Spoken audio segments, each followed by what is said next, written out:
Bonsoir à toutes et à tous les amis, j'espère que vous allez bien, c'est Alex pour Blockchain Capital et on se retrouve comme tous les week-ends pour le débrief hebdo de la semaine et puis surtout pour préparer la semaine prochaine qui s'annonce particulièrement intéressante. Alors ce soir, pas mal de choses à dire d'un point de vue géopolitique, d'un point de vue macroéconomique et puis bien évidemment aussi d'un point de vue purement technique sur les marchés avec pas mal de choses intéressantes à dire, à travailler, la gestion de nos positions actuelles et puis éventuellement de nouvelles opportunités qui pourraient apparaître dans les prochaines heures et dans les prochains jours. Juste avant de commencer, comme d'habitude, je vous invite à vous abonner si ce n'est pas encore déjà fait et à nous rejoindre dans le serveur Discord, c'est là-bas que tout se passe, vous avez tous les liens en bio et en description. Deux petites infos supplémentaires ce soir, je vous rappelle aussi que la phase publique de notre levée de fonds est toujours en live et que notre e-book est toujours disponible, il est totalement gratuit, vous avez tous les liens en bio et en description pour le télécharger. Allez, c'est parti, on commence tout de suite comme d'habitude, avec un premier point sur les petites actualités de ce week-end.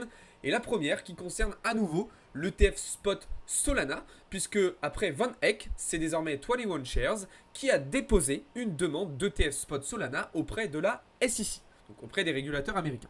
Sans surprise, on va très probablement observer les autres fonds d'investissement américains se positionner et faire des demandes auprès de la SEC pour un ETF Spot Solana. Alors, par contre, patience. Là, déjà, la première étape, ça va être le listing des ETF spot Ethereum. D'ailleurs, ça a été un petit peu retardé pour cause de vacances, selon les informations qui ont été publiées par les fonds d'investissement et la SEC aux États-Unis. Et peut-être que par contre, à partir de la rentrée, à partir de septembre et sur la fin de l'année 2024, on pourrait effectivement voir un ETF spot Solana listé. Certains parlent aussi d'ETF sur Dogecoin, sur XRP, sur Chainlink. Maintenant, chaque chose en son temps, il faut que les choses se fassent progressivement. Et puis, attention, il y a les élections américaines aussi qui vont arriver, qui vont peut-être un petit peu calmer tout ça en fonction de ce qu'il se passera. Deuxième actualité, toujours avec la SEC au sein de, vous allez voir, hein, la plupart des actus en ce moment, il y a toujours la SEC qui est fourrée dedans. Et donc, une nouvelle actualité, donc, puisqu'on a la SEC qui a déclaré que les protocoles de stacking Lido et Rocket Pool entrent dans la catégorie des securities. Alors là, c'est évidemment une très très mauvaise nouvelle. Et puis forcément, eh bien, par exemple, voilà, on a eu le cours du Lido, donc avec le token LDO, qui s'est effondré de plus de 13% en l'espace de quelques minutes. Donc la SEC continue, même si elle a ralenti un petit peu de rythme, eh bien sa croisade actuelle contre les cryptos. Alors, j'ai une bonne nouvelle à vous donner. Si Donald Trump est élu, Gary Gensler, qui est actuellement le président de la SEC, va dégager. Donc ça c'est plutôt cool parce qu'il pourrait être remplacé par quelqu'un qui sera un petit peu plus ouvert aux crypto-monnaies, étant donné que Donald Trump l'est.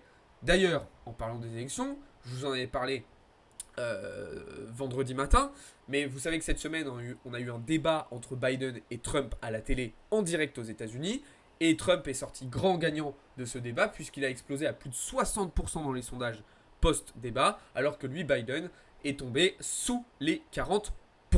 D'accord ? Ensuite, autre actualité, encore avec la SEC, puisque cette dernière vient d'engager une action contre Consensus pour avoir agi en tant que courtier en valeur mobilière non enregistré via MetaMask. Donc, je le disais à l'instant, voilà, la SEC qui continue et qui essaye de mettre un maximum de bâtons dans les roues de l'écosystème crypto. C'est un petit peu pénible, mais bon, ça fait partie du jeu. Voilà, il faut aussi une part de régulation. Hein. Il ne faut pas tout le temps cracher sur nos institutions financières parce qu'elles sont là aussi pour réguler l'écosystème crypto. Et l'écosystème crypto, si on veut qu'il se démocratise, si on veut une adoption de masse, a besoin de régulation. Maintenant, il faut que ça soit fait de la bonne manière. Et le problème, c'est qu'aujourd'hui, la SEC, elle ne fait pas de la bonne manière. D'ailleurs, il y a un certain nombre d'acteurs de l'écosystème crypto qui ont aujourd'hui porté plainte contre la SEC eh bien pour abus de pouvoir, tout simplement parce qu'en fait, la SEC profite de son statut, profite de sa position pour justement mettre des bâtons dans les roues de l'écosystème crypto, mais de manière un petit peu exagérée, de manière un petit peu injuste. Et donc voilà. Maintenant, comme je vous le disais, ça pourrait changer dans les prochaines semaines. Et puis on termine avec deux actus cette fois-ci ultra bullish. C'est le retour des investisseurs particuliers, des retail sur le marché crypto. Vous savez que c'est un des éléments nécessaires à la mise en place d'un bull run. Il faut de la liquidité fraîche, il faut de nouveaux entrants sur le marché. Et là, le nombre de nouvelles adresses sur le BTC a augmenté et a atteint son plus haut niveau depuis le mois d'avril. Donc c'est plutôt une bonne nouvelle parce qu'on avait eu une baisse assez significative quand même ces derniers mois. Comme vous le voyez, on avait eu un petit pic durant le mois de juin. Et puis là, pouf, on a totalement explosé. Donc c'est plutôt une bonne nouvelle. Alors je ne fais pas d'analyse technique sur des datas fondamentales comme celle-ci parce que certains pourraient dire oh, on a une cassure de trendline sur le nombre d'adresses sur Bitcoin. Évidemment, on ne fait pas d'analyse technique là-dessus, mais c'est quand même assez intéressant de voir une arrivée d'investisseurs particuliers qui vont faire du bien au marché, qui vont apporter de la liquidité au marché et qui vont éventuellement participer à la deuxième partie du bull market, la phase de rallye, la phase de run qu'on attend tous énormément. Et puis dernière actualité qui concerne cette fois-ci les distributeurs, les ATM crypto à travers le monde, eh bien l'installation et la présence de ces ATM, elle est en train d'augmenter énormément. En effet, elle a augmenté de plus de 17% au cours des 12 derniers mois pour atteindre aujourd'hui quasiment 40 000 unités dans le monde. Donc c'est quand même pas mal. Sachant que le record historique, il date donc de décembre 2022, lorsqu'on était au beau fixe sur le marché crypto, on était à 39 541 distributeurs. Alors je dis au beau fixe, mais vous voyez, on était en fin de enfin, on était suite au précédent bull run. On n'était pas vraiment au beau fixe en décembre 2022, mais vous voyez ce que je veux dire. Donc on avait atteint un top à 39 541 distributeurs. Évidemment, ce chiffre va probablement être explosé totalement pendant le bull run. Je pense qu'en 2025, on ira chercher facilement les 45 000 ATM crypto à travers le monde. Et la data qui est vraiment intéressante, c'est qu'on a quand même 82% de ces distributeurs qui sont aux États-Unis. Donc on a vraiment une grosse concentration actuellement aux US de ces distributeurs. Si on regarde en Europe, je crois qu'on a 1540 distributeurs à peu près sur l'ensemble de la zone euro, ce qui est quand même vraiment pas beaucoup. Je crois qu'en France, on en a d'ailleurs qu'un seul, il me semble. Je suis pas sûr, mais je crois qu'on a qu'un seul. En tout cas, aux dernières informations que j'avais, il n'y en avait qu'un seul qui était à Lyon. Donc voilà, on espère évidemment que ça va se démocratiser aussi, pas seulement aux États-Unis, mais un petit peu partout sur la planète. Ce serait quand même plutôt une bonne chose. Voilà d'un point de vue actualité, on va désormais pouvoir se tourner d'un point de vue macro désormais. Alors vous savez qu'on a eu une semaine assez intéressante d'un point de vue macroéconomique, avec notamment les résultats du PIB, de l'inflation avec les PCE. Mais malheureusement, ça n'a pas excité plus que ça les marchés, puisqu'on a eu des résultats qui ont été conformes aux attentes. Et vous voyez qu'en fait, ça n'a pas forcément donné une direction très très claire au dollar qui continue son ascension tranquillement, alors qu'on s'attendait à ce qu'il y ait un peu plus de volatilité. En tout cas, les données qu'on a eues cette semaine, d'un point de vue macroéconomique, elles ont été plutôt encourageantes et plutôt rassurantes. C'est la raison d'ailleurs pour laquelle les marchés anticipent une première baisse de taux. Alors non pas sur le FOMC du 31 juillet, ça on est bien d'accord qu'il n'y en aura pas, mais à la rentrée avec le FOMC du 18 septembre. Et d'ailleurs les marchés qui price à peu près 2 baisses de taux sur cette fin d'année. Donc sur les 3 FOMC qui restera, septembre, novembre et décembre, il y en aura probablement 2 durant lesquels on aura une baisse de taux. La Fed, elle, pour le moment, table toujours sur une seule baisse de taux. Donc ça va vraiment dépendre des données macroéconomiques qu'on va avoir durant les prochaines semaines et durant les prochains mois. Et ça tombe bien, parce que cette semaine, on a une semaine justement assez intéressante d'un point de vue macro. Alors pas seulement du côté américain, mais du côté européen aussi. Ça va commencer dès demain, puisque dès demain, on aura les résultats des chiffres PMI manufacturiers sur l'ensemble de la zone euro et aux États-Unis. En plus de ça, on aura aussi les chiffres de l'inflation en Allemagne qui est attendue en légère baisse. Mardi, on aura une journée très importante aussi, avec l'inflation cette fois-ci pas uniquement en Allemagne, mais sur l'ensemble de la zone euro. Inflation qui est attendue en légère baisse à 2,5%. On aura aussi d'ailleurs le taux de chômage. Et puis surtout, l'après-midi, du côté américain, on aura un discours de notre cher Jérôme Powell, ainsi que la publication, attention, du rapport Jolt sur les nouvelles offres d'emploi. Très très important. Vous l'avez compris, on va avoir notre fameuse semaine portée sur les données du secteur de l'emploi, du marché du travail, tout simplement aux États-Unis. Je ne l'ai pas précisé, mais on aura aussi un discours de notre petite Christine Lagarde qui viendra nous parler. Mercredi, journée un petit peu particulière puisque ce sera l'Independence Day aux États-Unis, d'accord? Donc vous savez, 3 juillet, journée importante aux US, donc on aura une clôture prématurée des marchés à 13h. Mais attention, on aura quand même une journée importante puisqu'on aura la publication des chiffres PMI de service sur l'ensemble de la zone euro, mais aussi aux États-Unis. Mais ça ne sera pas le seul résultat américain. On aura aussi les créations d'emplois dans le secteur agricole ADP et les inscriptions hebdomadaires au chômage. Sans oublier en fin de journée les minutes de la Fed, donc compte rendu du FOMC et les stocks de pétrole brut. Donc vous voyez que mercredi, même si les marchés vont clôturer prématurément, il y aura quand même pas mal de données macroéconomiques qui seront à traiter et qui seront à prendre en compte. Jeudi, on aura un jour férié, donc totalement aux États-Unis, d'accord? Independence Day, on le disait, donc ça sera vraiment la journée calme de la semaine. Jeudi, je m'attends vraiment à très peu de volatilité. Par contre, vendredi, on terminera la semaine en beauté avec la publication du rapport NFP aux États-Unis. Donc vous savez que c'est l'un des rapports macroéconomiques les plus importants. Il a énormément de poids dans les décisions, notamment de la Fed à propos des taux d'intérêt directeurs dont on a parlé précédemment. Donc il faut s'attendre à une fin de semaine qui sera sans doute un petit peu agitée sur le dollar, puisque là, sur ce genre de résultats, on a beaucoup plus d'incertitudes que ce qu'on peut avoir, par exemple, lors des résultats PCE qui sont souvent quand même conformes aux attentes. Alors justement, le DXY, pour le moment, moi personnellement, je l'attends toujours en hausse pour le moment.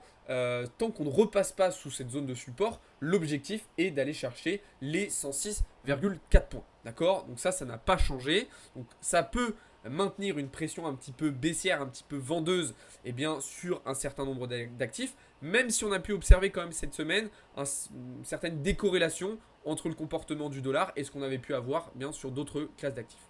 Alors, tant qu'on est sur le dollar, on va parler aussi des autres devises, puisqu'on a fait de belles petites choses cette semaine, notamment sur Euro-USD.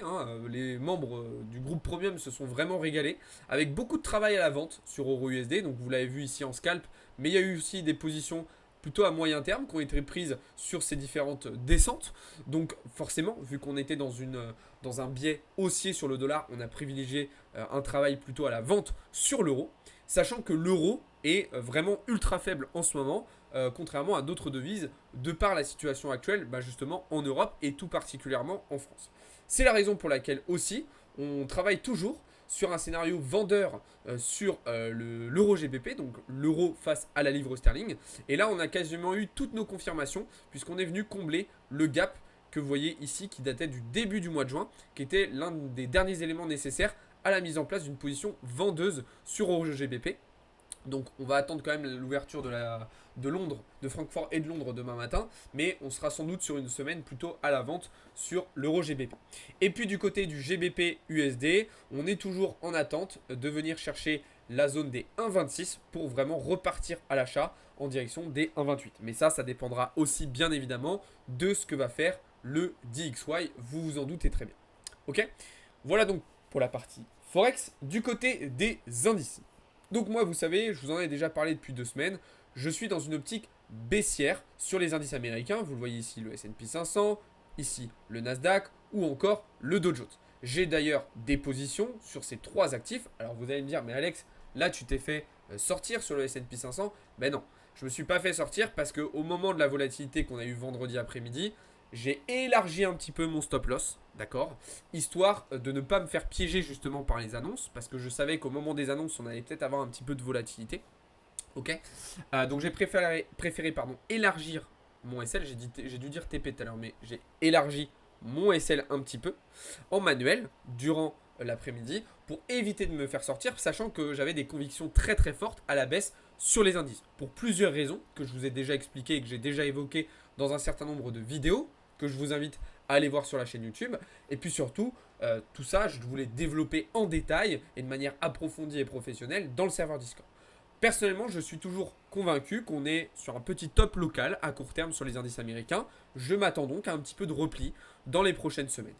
Je dis bien un petit peu parce que je ne m'attends pas forcément à un crash monumental, mais par exemple, je verrais bien le S&P revenir sur les 5330 points, le Nasdaq revenir sur les 18400 points, ou encore le Dow Jones sous les 38 000 points. Maintenant, on verra à quelle vitesse ça va se déplacer. Là, on va rentrer dans la période estivale. Il faut donc s'attendre à un petit peu moins de volatilité sur les marchés tradis, US en tout cas. Parce que du côté européen, ça ne va pas être la même chose, les amis. D'ailleurs, les indices européens, ils nous régalent. Et notamment le CAC 40 qui est en train de s'effondrer totalement sur lui-même. Bah oui, vous savez que la situation actuelle en France, elle est très compliquée d'un point de vue politique depuis la décision d'Emmanuel Macron de dissoudre l'Assemblée nationale. Alors moi, je suis immédiatement après cette annonce rentrée à la vente sur le CAC 40 et je vous ai déjà expliqué que je comptais rester vendeur au moins jusqu'au deuxième tour des législatives sur le CAC. Pourquoi ? Parce qu'il y a une période d'instabilité et d'incertitude sur qui arrivera à la tête du gouvernement en France. Et les marchés détestent l'incertitude. Mais attention, je vais peut-être rester vendeur sur le CAC après le 7 juillet. Qu'est-ce qui ferait que je resterai vendeur? Eh bien, si on a un des deux extrêmes qui arrive à la tête du gouvernement et qui arrive donc en majorité à l'Assemblée nationale. Pourquoi? Parce que ces deux partis qui, d'un point de vue économique, ne sont pas bons pour les marchés, qui vont entraîner des changements structurels économiques très importants. Et je pense donc que si c'est le cas, on aura un repli beaucoup plus fort du CAC, mais aussi de certaines actions. C'est d'ailleurs la raison pour laquelle LVMH, qui est actuellement sur une très très très belle zone en weekly, je ne me suis pas encore repositionné dessus. Malgré que la zone soit intéressante, vu le contexte actuel, je me dis que c'est tout à fait possible que le cours de l'action aille chercher plus bas, notamment en direction des 650 $. Je vais donc là aussi attendre le deuxième tour des élections avant éventuellement de reprendre des positions. Alors je vous prends l'exemple ici de LVMH, mais c'est le cas sur Vinci, c'est le cas sur L'Oréal, c'est le cas sur Total, etc., etc. Après, bon, voilà, vous constituez vos portefeuilles d'actions comme vous voulez, mais c'est pour vous dire que certes, ça va peut-être être une période compliquée, mais ça va aussi être une période d'opportunité. Comme on le dit souvent, c'est quand le sang coule dans les rues qu'il faut acheter. Ok?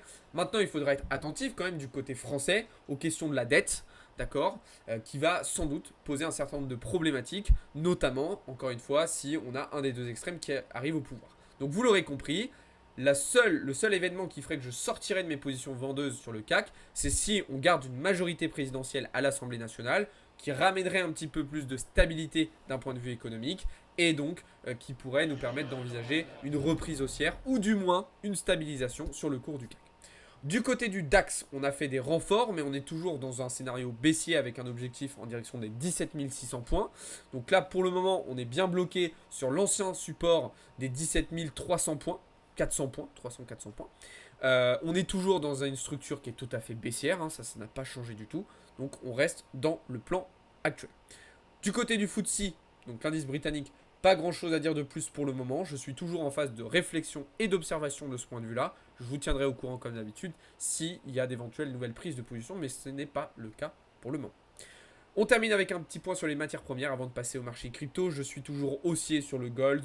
Ça n'a pas changé. Vous connaissez mon plan là-dessus et ma stratégie. Elle est simple. J'attends des replis pour acheter du gold. C'est toujours à peu près la même chose. On verra ce soir à l'ouverture comment il va se comporter. On est sur une zone de polarité en 4 heures qui est assez importante. Donc on verra comment ça va se dérouler. Soit on va être capable de prendre appui sur ce support et donc de se diriger rapidement vers les 2400 points, ou quelqu'un rentrera à l'achat en market, ou alors on va repasser sous ce niveau-là et alors on attendra plutôt un prix d'entrée en direction des 2086 points, comme je vous l'ai déjà expliqué. Et puis, dernier petit mot, tout en restant sur les commodities, hein, sur le pétrole qui est toujours dans un flux totalement haussier pour le moment. Alors pas de prise de position ou de scénario plus précis que ça actuellement, mais attention, on surveille quand même le comportement du pétrole, je vous l'ai déjà expliqué, puisque celui-ci peut amener et amène des pressions inflationnistes, notamment du côté américain. Voilà ce que je pouvais vous dire sur les marchés tradis les amis. On va désormais pouvoir passer du côté du marché crypto, à commencer par mon scénario pour ce soir sur Bitcoin. Mon scénario, le voici, il est en deux temps. Ma zone d'intérêt, c'est celle-ci, les 59 500 $. Je vous en ai déjà parlé fin de semaine. Pourquoi cette zone m'intéressait? On a une zone de FVG en 1 heure, zone de FVG qui intervient dans une zone d'OTE, si on prend cette impulsion haussière avec le retracement de Fibonacci. Et puis il y a une autre chose, un autre élément qui est très très important, c'est sur le contrat CME. Bah oui, parce que regardez, là on a un gap de début de semaine dernière qui n'a pas été clôturé, qui n'a pas été comblé sur le contrat CME. Et puis regardez, où est-ce qu'on a clôturé le contrat CME vendredi? À 60 400. Actuellement, le cours de BTC, il est à 61 600. Ce qui veut dire que on va avoir un autre gap ici qui va être à combler. Donc c'est un nouvel élément plutôt baissier. En plus de ça, je m'attends à pas mal de volatilité sur ce soir et dès le début de semaine demain matin sur BTC. Pourquoi? Regardez le comportement de l'Open Interest. On était resté relativement stable tout au long de la semaine, mais là, durant le week-end, le nombre de positions sur les contrats futurs, sur le Bitcoin, a totalement explosé. Ça, c'est quelque chose qui me fait dire que clairement, on va avoir de la volatilité dans les prochaines heures et dans les prochains jours sur Bitcoin.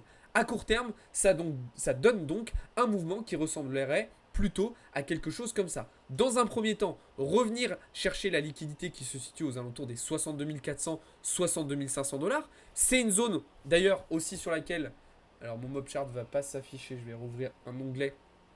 Excusez-moi un petit instant les amis.